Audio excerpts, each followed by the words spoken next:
మన తెలంగాణకి most popular recipe ఇది. చాలా ఫేమస్, అందరికీ తెలుసు. బట్ ఎలా చేసుకోవాలి, ఎలా చేసుకుంటే క్రిస్పీగా ఉంటుంది, తింటుంటే కరకరలాడుతూ ఉండేలా ఎలా చేసుకోవాలో క్లియర్గా చూపించబోతున్నాను. స్కిప్ చేయకుండా లాస్ట్ వరకు చూడండి. అన్నట్టు ఈ రెసిపీ ఏంటనుకుంటున్నారు? ఆల్రెడీ అర్థమైపోయి ఉంటుందండి. గంజిపిండి, అదే అండి సర్వపిండి అని కూడా అంటారు. ఇక రెసిపీలోకి వెళ్దాం పదండి. బౌల్ తీసుకొని అందులోనే నేను 1 కప్ బియ్యపిండి తీసుకున్నాను.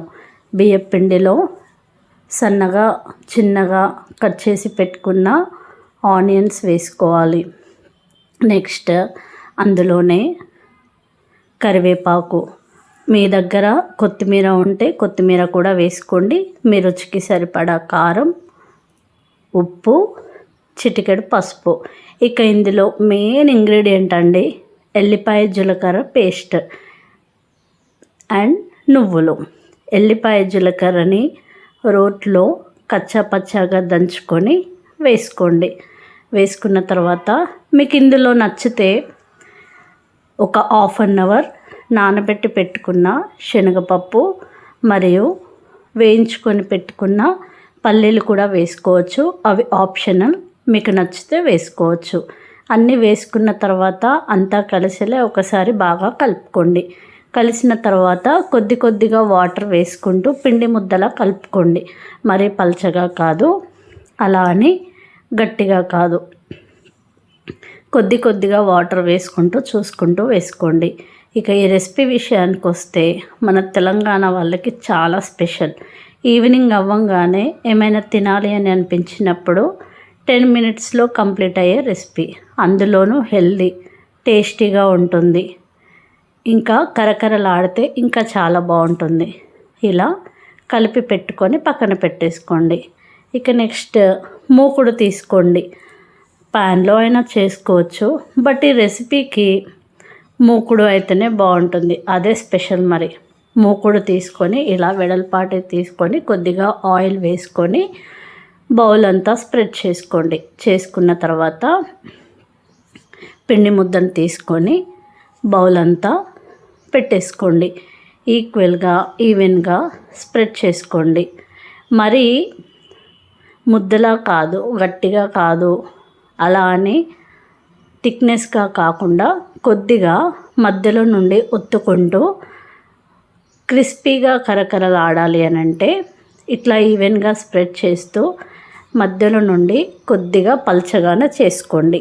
ఇలా ఈక్వల్గా చేసుకొని రౌండ్గా మధ్య మధ్యలో ఇలా హోల్స్ చేసుకొని ఆ హోల్స్లో కూడా కొద్దిగా 1 డ్రాప్ ఆయిల్ వేసుకొని చుట్టూరా ఆయిల్ వేసుకొని స్టవ్ ఆన్ చేసుకొని స్టవ్ మీద కాల్ చేసుకోండి. లో ఫ్లేమ్లో కాదు, అలా అని హై ఫ్లేమ్లో కాకుండా మీడియం ఫ్లేమ్లో పెట్టేసుకొని కాల్చుకోండి. ఇలా చేసుకోవడం ద్వారా మంచిగా లోపల వరకు కాలి క్రిస్పీగా కరకరలాడుతుంది. ఇక ఈ రెసిపీ విషయానికి వస్తే మన అమ్మమ్మల కాలందండి. చాలా బాగుంటుంది.